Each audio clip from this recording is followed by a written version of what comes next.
Alors, ce matin, nous sommes en Ésaïe chapitre 40. Est-ce que tu peux prendre ta Bible? Nous sommes en Ésaïe chapitre 40. Nous allons lire le verset 26 au verset 31. Alors, je lis pour toi. Levez vos yeux en haut et regardez. Qui a créé ces choses? Qui fait marcher en ordre leur armée? Il les appelle toutes par leur nom, par son grand pouvoir et par sa force puissante.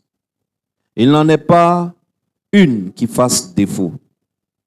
Alors pourquoi dis-tu Jacob? Pourquoi dis-tu Israël? Ma destinée est cachée devant l'Éternel. Mon droit passe inaperçu devant mon Dieu. Ne le sais-tu pas? Ne l'as-tu pas appris? C'est le Dieu d'éternité, l'Éternel, qui a créé les extrémités de la terre. Il ne se fatigue point, il ne se lasse point. On ne peut sonder son intelligence. Il donne de la force à celui qui est fatigué et il augmente la vigueur de celui qui tombe en défaillance. Les adolescents se fatiguent et se lassent et les jeunes hommes chancellent.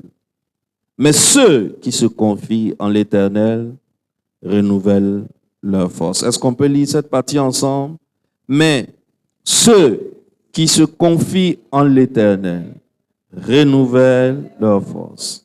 Ils prennent le vol comme les aigles. Ils courent et ne se lassent point. Ils marchent et ne se fatiguent point. Amen. Prions. Notre Père qui est dans les cieux, que ton nom soit sanctifié, que ton règne vienne et que ta volonté se fasse sur la terre comme au ciel.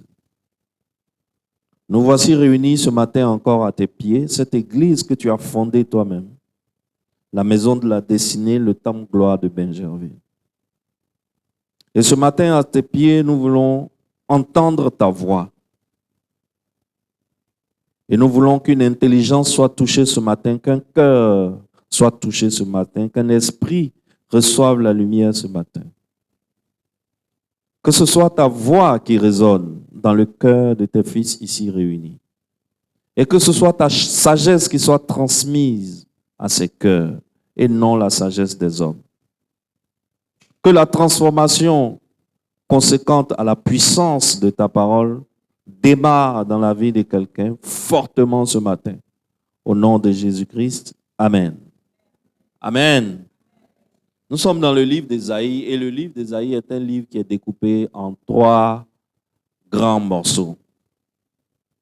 Le livre d'Ésaïe, tu as le découpage, tu as la première partie qui est Ésaïe 1 à Ésaïe 39.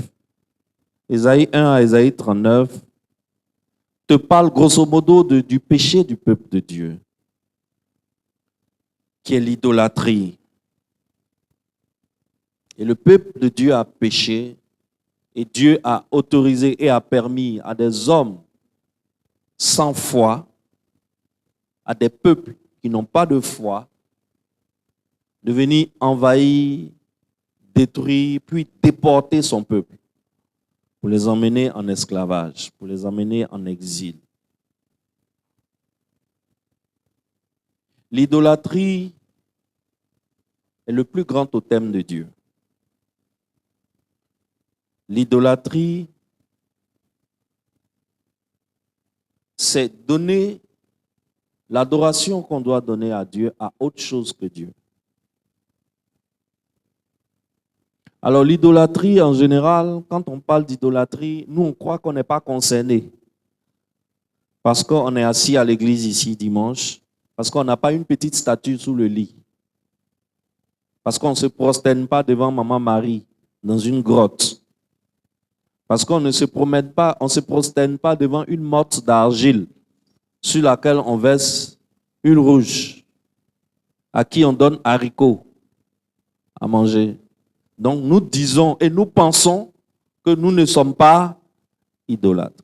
Donc quand on parle de l'idolâtrie du peuple de Dieu, oh, toi tu es à l'aise. Parce que tu te dis que moi je ne suis pas idolâtre. Mais regarde bien la définition de l'idolâtrie que je t'ai donnée. L'idolâtrie, c'est donner à autre chose que Dieu ce qui revient à Dieu. Ça veut dire toute chose à laquelle tu donnes toute ta force, toute ton énergie, toute ta passion, toute ton âme, tout ton cœur, mais qui n'est pas Dieu, cette chose devient pour toi une idole. Toute chose dans ta vie à laquelle tu donnes toute ton énergie, tout ton argent, toute ta force, toute ton âme, tout ton esprit, cette chose-là devient pour toi une idole. Ça veut dire que ce n'est pas seulement celui qui se prosterne devant une motte d'argile où on a versé une rouge. On a donné haricot avec foufou igname, une rouge, tout ce que vous connaissez là. Et puis on fait...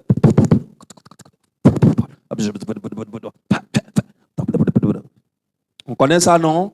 Nous tous, on a ça. Nous tous, on a ça dans nos cultures, n'est-ce pas? Tout le monde ici vient d'un arrière-plan idolâtre. Que tu le veuilles ou non, que tu le saches ou non. Nous tous, on a un arrière-plan idolâtre.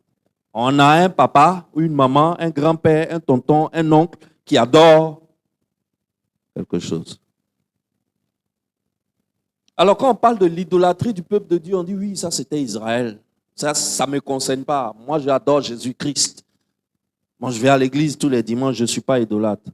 Fais attention. Fais attention.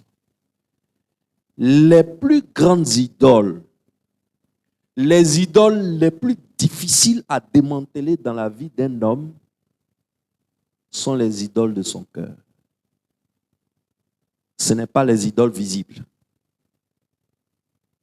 Les idoles visibles, tout le monde les voit. Et c'est ça qu'on nous, on traite de idolâtrie. Or, l'idolâtrie est quelque chose qui se passe où? Dans le cœur. Quelque chose qui se passe dans le cœur. Et le peuple de Dieu a commis l'idolâtrie. La conséquence de l'idolâtrie, c'est que leur vie est devenue mélangée. Le pays s'est retrouvé sans justice. Le pays s'est retrouvé avec des actes contre nature. Le pays s'est retrouvé en train de faire des abominations. Papa sortant avec sa fille sexuellement. Parents prenant son enfant, aller égorger au pied d'une idole. Grand frère violent, petite sœur. Femme attrape sa copine femme, elle la pousse contre le mur, elle commence à chercher du plaisir sexuel chez sa copine femme. Bon, toi tu es femme, moi je suis garçon. Nous deux, on s'en va là-bas et puis il y a un gars qui a dit ça, non? Nous deux, on s'en va s'enfermer et puis c'est toi qui me courbes. Tu veux quoi? Qui coupe qui?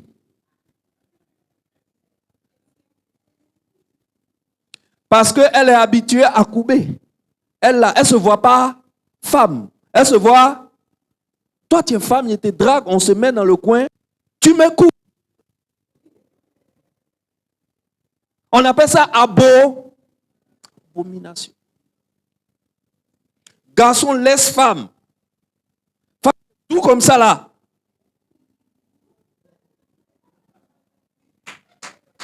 Applaudis bien. Oh, si tu veux applaudir, applaudis bien ma fille. Oui, femme c'est bon les gars. Ça te débouche le cerveau. Ça te réconcilie avec la vie. Et garçon laisse femme. Il prend son ami garçon et puis le courbe. Mais tu le courbes là, tu vas faire quoi? Tu vas faire quoi? On appelle ça abomination. Et vous savez ce qui ouvre la porte à l'abomination dans la vie des hommes? Vous savez c'est quoi? L'idolâtrie. Chaque peuple où il y a idolâtrie, il y a abomination. Chaque famille où il y a idolâtrie, il y a abomination. Et tu te retrouves avec des femmes qui se pimentent.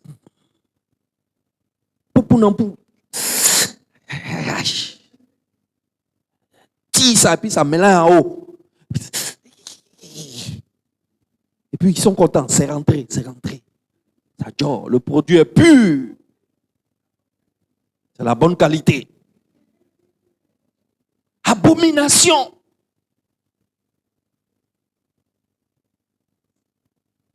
Voilà ce qui s'est passé en Israël. Et Dieu a envoyé les prophètes pour parler à son peuple. Mais le peuple n'a pas entendu. Alors Dieu a envoyé les Assyriens, les Babyloniens, chacun en son temps, déporter son peuple pour l'emmener à... C'est idolâtrie vous voulez faire, non? Je vais vous emmener dans la capitale mondiale de l'idolâtrie, qui est Babylone. Voilà comment le peuple de Dieu s'est retrouvé où? S'est retrouvé à Babylone. La deuxième partie du livre d'Ésaïe commence à partir du chapitre 40. Et c'est dans cette deuxième partie que nous sommes ce matin. Le peuple de Dieu souffre à Babylone, en exil. Le peuple de Dieu n'en peut plus. Mais le peuple de Dieu se souvient des promesses que Dieu lui a faites. Mais il se trouve que ce qui se passe aujourd'hui, leur quotidien, est le contraire des promesses que Dieu leur a faites. La promesse qui est sur leur vie semble aller à reculons, dans le sens inverse de la promesse. Alors, le peuple de Dieu peinait énormément et le peuple de Dieu était arrivé à bout du rouleau. Quand on dit être arrivé à bout du rouleau, vous savez ce que ça veut dire, non? Ils n'en peuvent plus. Ils ont essayé toutes les solutions. Ils ont essayé toutes les prières. Ils ont essayé tous les sacrifices. Mais rien n'y fit. Alors le peuple de Dieu commence à se poser des questions. Est-ce que Dieu se souvient encore de nous? Est-ce que Dieu a le temps de penser encore à nous? Est-ce que Dieu se soucie-t-il réellement de nous? Alors dans Ésaïe 40, dans le passage que nous avons lu aujourd'hui, le prophète leur rappelle les promesses de Dieu. Et le prophète leur rappelle qui est Dieu, celui qui a fait ses promesses. Le prophète leur rappelle que ce Dieu qui vous a fait ces promesses, c'est ce Dieu qui a fait sortir toutes choses du néant. Genèse chapitre 1, verset 2. Au commencement, Dieu créa les cieux et la terre, Genèse 1, chapitre 1, n'est-ce pas? Et la terre était informe et vide. Genèse chapitre 1, verset 2. Il n'y avait rien. Donc tout ce que tu vois aujourd'hui là, c'est sorti de quoi? C'est sorti du néant. Tout ce que tu vois aujourd'hui là, c'est sorti de l'informe et du vide. Un Dieu qui est capable de faire sortir tout ce que tu vois aujourd'hui là, à partir du néant et à partir du vide, ce n'est pas un petit Dieu. Amen. Ce n'est pas un petit Dieu. C'est un Dieu à qui tu peux faire confiance. Et le prophète dit, et Israël dit, justement, notre Dieu, on sait qu'il est grand. Mais l'impression que nous avons aujourd'hui, c'est que nous avons l'impression qu'il est tellement grand qu'il ne voit plus les petites choses qui sont à ses pieds. Parce que où est-il? Le peuple était convaincu que Dieu ne se souciait plus d'eux. Ils se disaient qu'ils sont si minuscules que leur cas et leur situation n'arrivaient pas à attirer l'attention de Dieu. Tellement ce Dieu est grand. Ce Dieu est grand, il est tellement vaste, comme tu le dis, prophète. Ce que tu dis est vrai, prophète. Ce Dieu est grand, ce Dieu est vaste. Ce qui fait que moi, ma situation est trop petite pour pouvoir attirer son attention. Je suis tellement négligeable, tellement infime, que ce Dieu ne peut pas se soucier de moi. Aussi puissant qu'il est, il n'a pas mon temps. Voilà la conclusion à laquelle le peuple est arrivé. Et c'est la conclusion à laquelle beaucoup nous sommes arrivés, parce que beaucoup d'entre nous nous trouvons aujourd'hui dans la situation de ce peuple, dans la deuxième partie du livre d'Ésaïe. Beaucoup d'entre nous, nous sommes venus à la conclusion selon laquelle nous, on n'a pas d'importance pour Dieu. Et que Dieu doit avoir ses enfants préférés. Et que nous, on ne fait pas partie de ses enfants préférés. Ce qui est sûr, on n'a pas dit qu'on ne le suit plus, mais on préfère abandonner. Ce qui est sûr, il est là, il est notre Dieu, mais je n'attends rien. Je n'attends rien de lui. C'est pour cela que le prophète dit au peuple d'Israël, dans le verset 27, Ésaïe 40, verset 27, il dit, « Pourquoi dis-tu Jacob? Pourquoi dis-tu Israël? Ma destinée est cachée devant l'Éternel et mon droit passe inaperçu devant mon Dieu. Pourquoi penses-tu que toi, ton cas n'intéresse pas Dieu? Pourquoi penses-tu que toi, ta destinée n'est pas visible de Dieu? Parce que tu es à bout du rouleau. Parce que tu as tout donné. Parce que tu as tout essayé. Parce que tu as fait toutes sortes de prières. Parce que tu as fait toutes sortes d'offrandes. Tu as fait toutes sortes de jeûnes. Aujourd'hui, tu veux jeter l'éponge. Alors le prophète va leur rappeler ceci, dans le verset 28. Ne le sais-tu pas? Ne l'as-tu pas appris? C'est le Dieu d'éternité, l'Éternel, qui a créé les extrémités de la terre. Il ne se fatigue point. Il ne se lasse point. On ne peut sonder son intelligence. C'est ce Dieu-là qui a créé les extrémités de la terre. Qu'est-ce que ça veut dire? Est-ce que tu sais que si toi et moi on prend un avion ici tout de suite, suppose que c'est un avion où le carburant ne finit pas. D'ici, la plupart des gens qui sont dans cette salle vont avoir 80 ans, 100 ans. Tout va être blanc. Ils vont marcher à Cannes. Tu vois, non? Les pays mousseaux aujourd'hui qui nous plaisent là. Toute leur viande là va fondre. C'est os là qui va rester. Leurs mamelles qui sont bien suspendues, on aime là. Ça va se trouver au niveau du genou. Leurs postérieurs qui sont bien tendus dans les robes, on aime là. Tu vas voir que c'est appelé que nous. Il n'y a rien, c'est vide. Elles sont vieilles. Mais toi et moi, le voyage qu'on a fait là, on n'est pas encore arrivé au bout de la terre. On n'est pas encore arrivé au bout de l'univers. On est toujours dans l'avion. Il faut des années-lumière et des années-lumière et des années-lumière pour atteindre certaines planètes, pour atteindre certaines étoiles. C'est le gars là qui a créé ça. Il a créé ça à partir de quoi? À partir du néant, du vide. Donc toi, tu penses que toi, ton problème là, c'est à quelle distance que lui ne peut pas arriver à ton niveau. Dis-moi, quelle est la distance? La Bible dit, il ne se fatigue point, il ne chancelle point.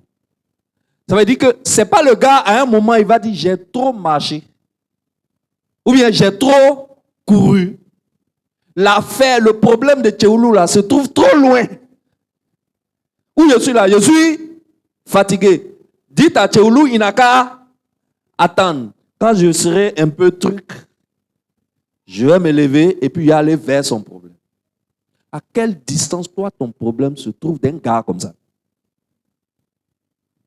Un gars qui a créé les extrémités de la terre. C'est ce que Ésaïe est en train de rappeler à ce peuple qui est en train de perdre la foi. À ce peuple qui est au bout du rouleau. À ce peuple qui a prié. À ce peuple qui a crié. À ce peuple qui a appelé au secours et qui n'a rien vu venir. La Bible dit, dans le verset 30 et 31, Ésaïe 40, les adolescents se fatiguent et se lassent, et les jeunes hommes chancellent. Mais ceux qui se confient en l'Éternel renouvellent leur force. Excellence, la nature même nous montre que même un jeune homme vigoureux, qui a la pleine possession de ses moyens, qui a la pleine jouissance de la force. Aujourd'hui, là, si tu prends ma femme, elle, Sarah. Sarah est jeune. Ma femme est moins jeune. Si on dit les deux là, n'ont qu'à se battre là, je ne suis pas sûr que ma femme va avoir trop la chance. Je ne suis pas sûr. Parce que Sarah, elle est encore en pleine possession de quoi? De sa force et de sa vigueur. Ça là, si tu trouves, peut-être elle n'a même pas 20 ans.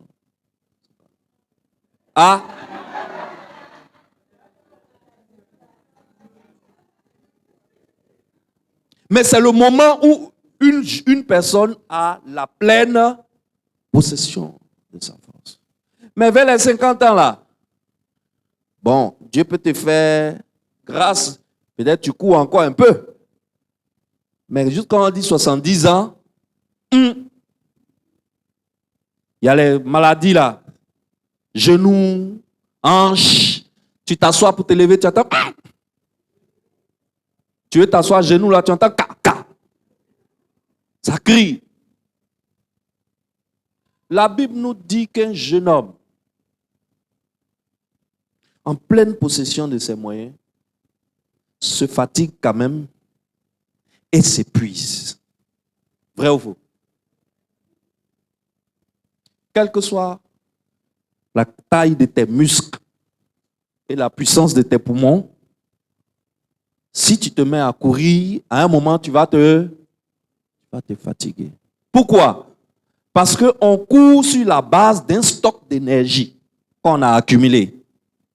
Lorsque ce stock a été consommé, on ne peut plus courir, on ne peut plus fournir l'effort. Parce que la quantité d'énergie a été consommée et brûlée.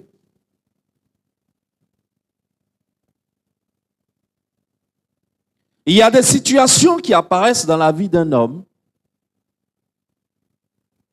qui font qu'à un moment, il se lasse, il s'épuise. Parce que il a essayé, il a tenté, il a prié, il a jeûné, il a fait des offrandes inhabituelles. Il s'est sacrifié. Il a tout essayé. Mais la réponse qu'il attend ne vient pas. Et la Bible dit qu'il s'épuise. Ça veut dire que se fatiguer et s'épuiser, ça fait deux notions différentes. Se fatiguer, ça veut dire épuiser son stock d'énergie disponible. N'est-ce pas? Mais s'épuiser, se lasser, c'est arriver à un niveau où tu dis, je n'en peux plus. À quand donc, Seigneur? Quand tu entends ça, c'est que la personne est quoi? lassé et épuisé. Donc, quel que soit l'âge que tu as, quelle que soit la fraîcheur, quelle que soit la vigueur, quelle que soit la jeunesse d'un homme, c'est pour ça que la Bible utilise les adolescents et les jeunes hommes, parce qu'on sait que c'est eux là. Ils sont en fouca, comme le bishop dit. Moi, il y a mon fils là, il doit avoir 14 ans cette année, Salomon, vous le connaissez, non? Peut-être encore actuellement, il peut lutter un peu à lui, peut-être. Pour encore 2 ans, 3 ans.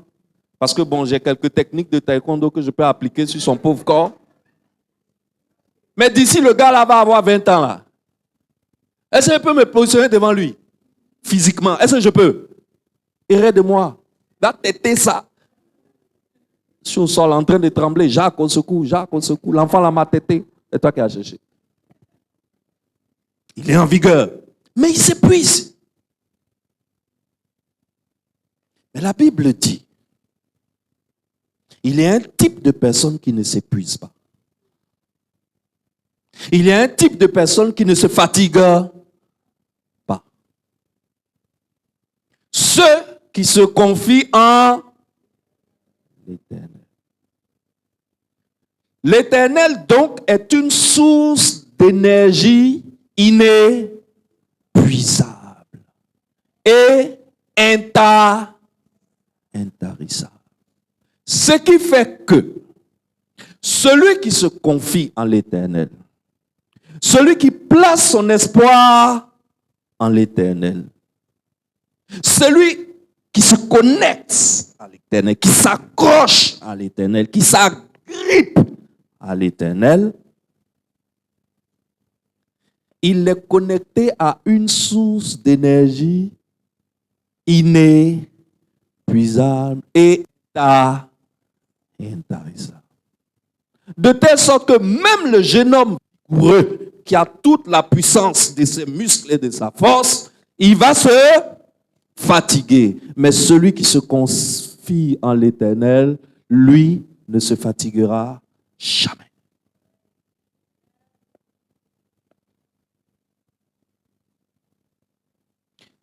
Et voilà ce que le prophète dit au peuple d'Israël. Vous avez à votre disposition une source inépuisable de force et d'énergie. Vous lui tournez le dos et vous allez vers le contraire. C'est-à-dire, une idole, c'est quelque chose qui se nourrit de toi, ton énergie. Une idole n'a aucune énergie. Une idole n'a aucune force. C'est toi qui transfères ta force, ta puissance et ton énergie à l'idole que tu adores. L'idole se nourrit, l'idole consomme ton énergie, consomme ta force. Mais tu préfères aller chez l'idole et tu tournes dos à celui qui un jour a regardé l'univers, il a vu que c'était informe et vide. Et il a commandé. Et tout ce que tu vois là existe. Même ce que tu ne vois pas. Parce qu'il y a tellement de choses que tu ne vois pas mais qui existent.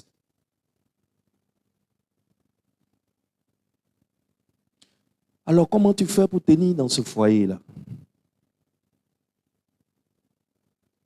Comptes-tu sur le fait que Dieu t'a bien taillé et dessiné? Donc le gars là, il ne pourra jamais aller ailleurs parce qu'il est mouk de toi. Il est malfant de toi. Il est trop collé à toi. Tu es trop belle, tu sens trop bon, ta peau est trop lisse. Tes joues sont très remontées et tes yeux sont ronds. Tes mollets, on dirait pilon à camp. Tes cuisses sont dodues. Il y a la viande, la bonne viande, la viande du tout. Si c'est sur ça que tu comptes, tu vas t'épuiser. Tu vas t'épuiser. Parce que ça, ce que tu comptes dessus là, ce sont des ressources humaines. Et nous venons de voir que toute ressource humaine a pour vocation de s'épuiser.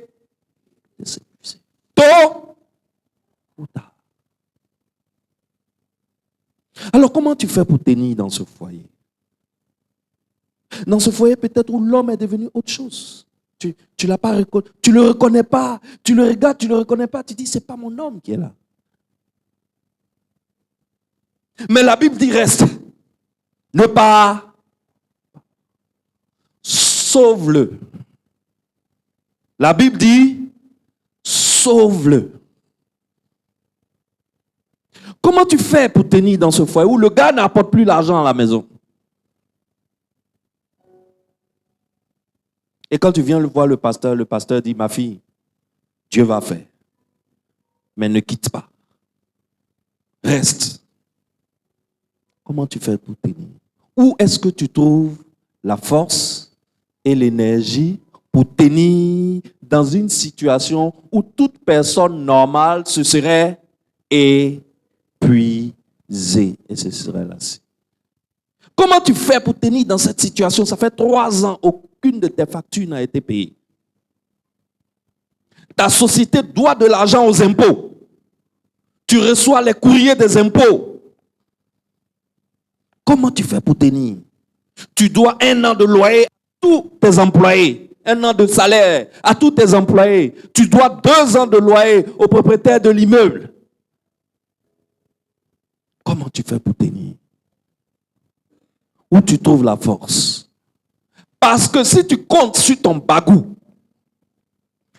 si tu comptes sur ton intelligence, si tu comptes sur ton carnet d'adresses, c'est-à-dire ce que toi tu maîtrises à Abidjan, tes relations. Si tu comptes sur un prêt qu'une banque canadienne t'a promis sur Internet, alors là, c'est le las. Vous voyez, si c'est sur Internet, laisse tomber. Ah, c'est pire. Ça veut dire qu'on ne t'a même pas encore promis prêt. Si c'est sur ça que tu comptes, tu ne vas pas tenir.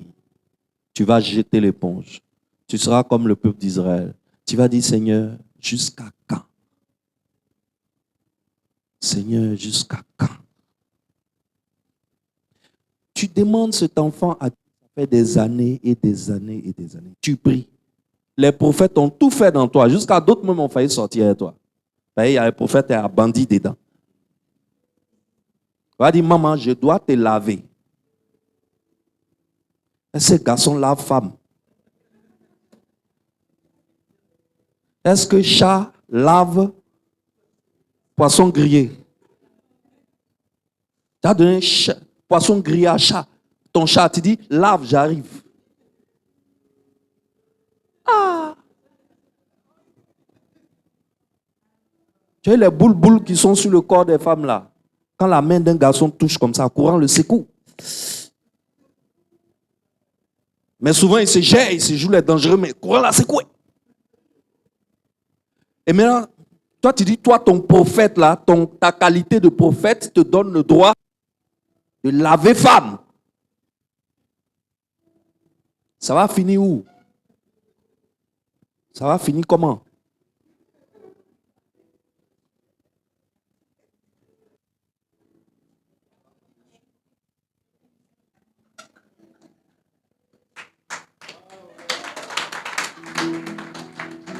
Oh, si tu veux acclamer, acclame bien.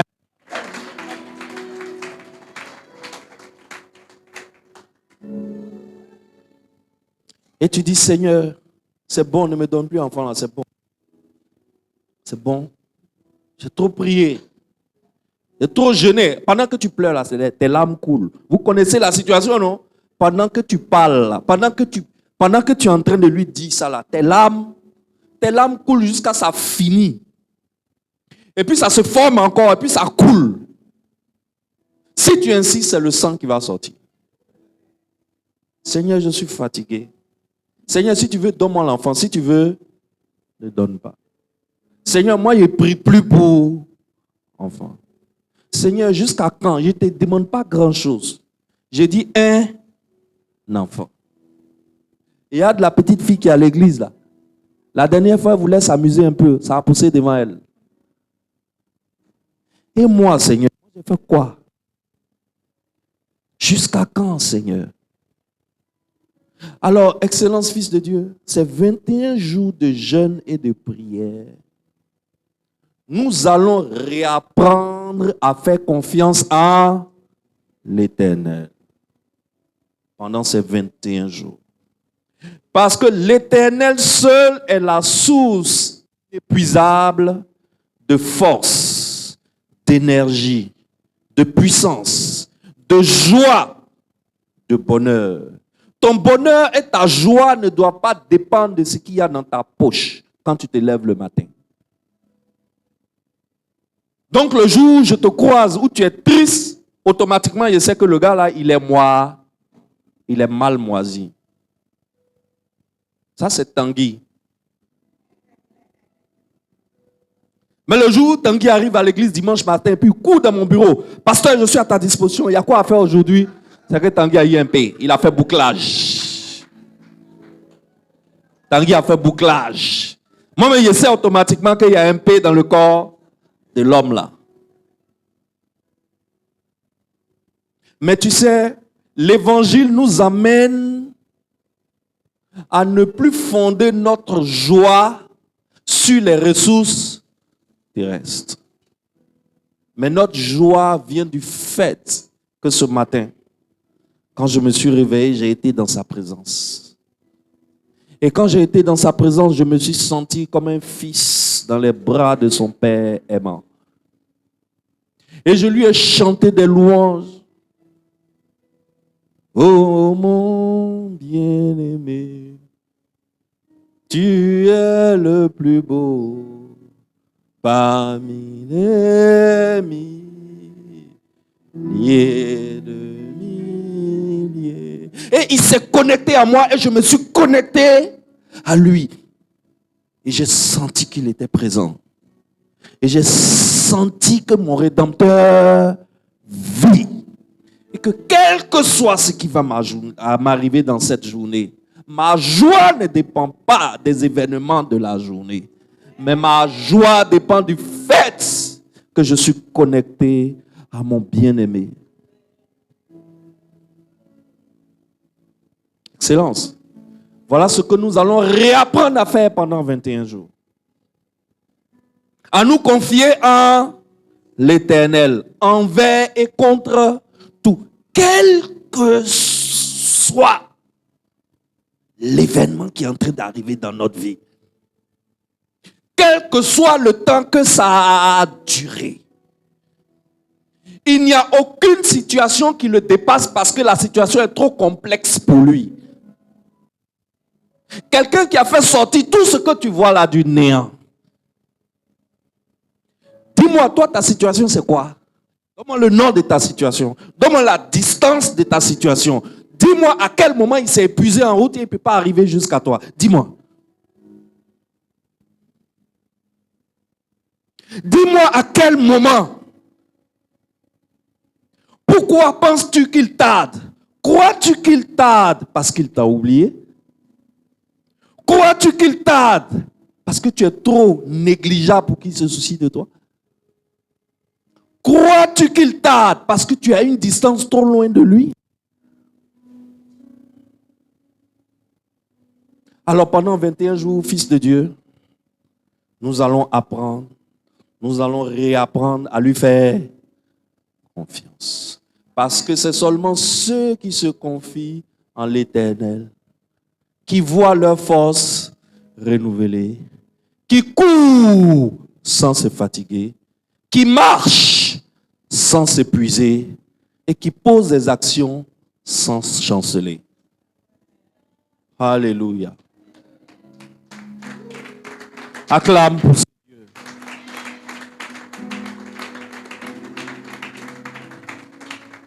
Je vais prier pour un homme, je vais prier pour une femme qui est fatiguée ce matin. Je sens en moi que je dois prier pour quelqu'un qui est fatigué.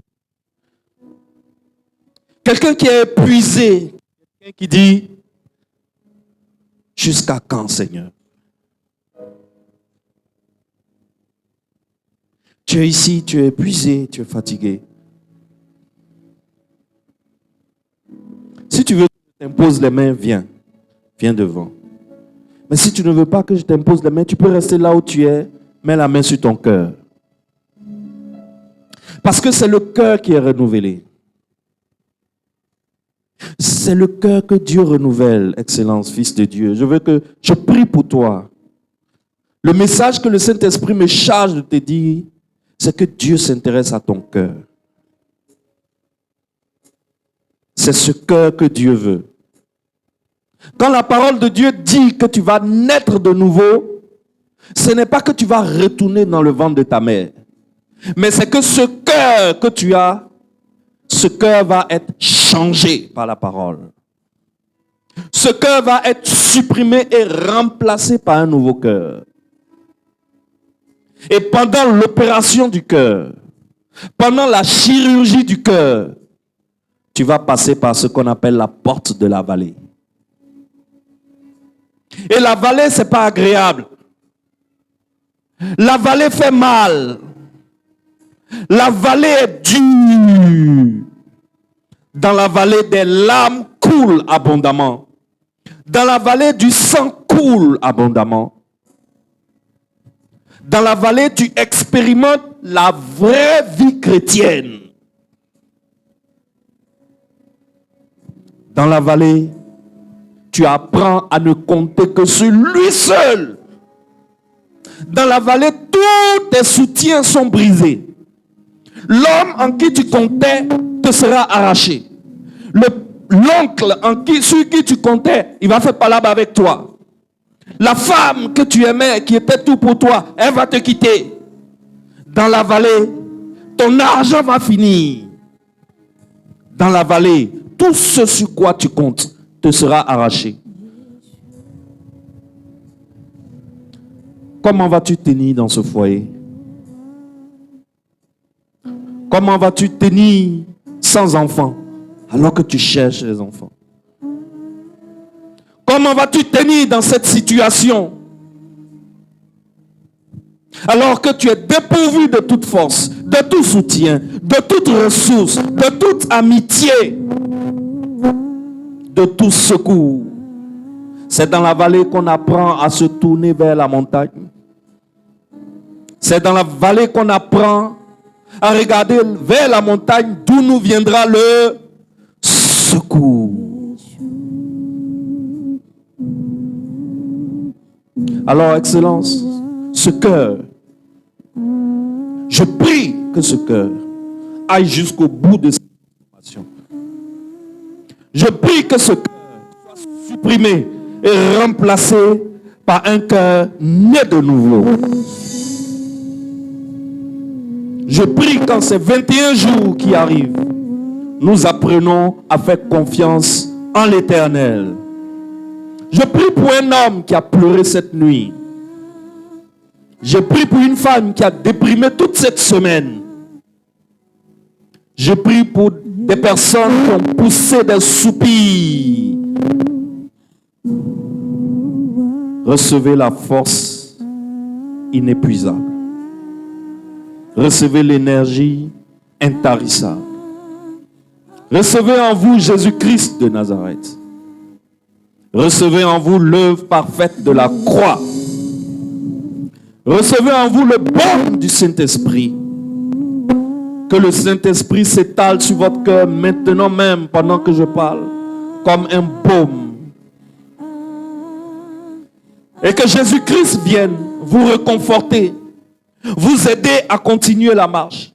La marche chrétienne est longue. La marche avec Dieu est longue. À tout moment, on peut recevoir un coup. À tout moment, on peut passer par une vallée. À tout moment, on peut être confronté à un géant. Mais je prie que tu te confies en l'Éternel.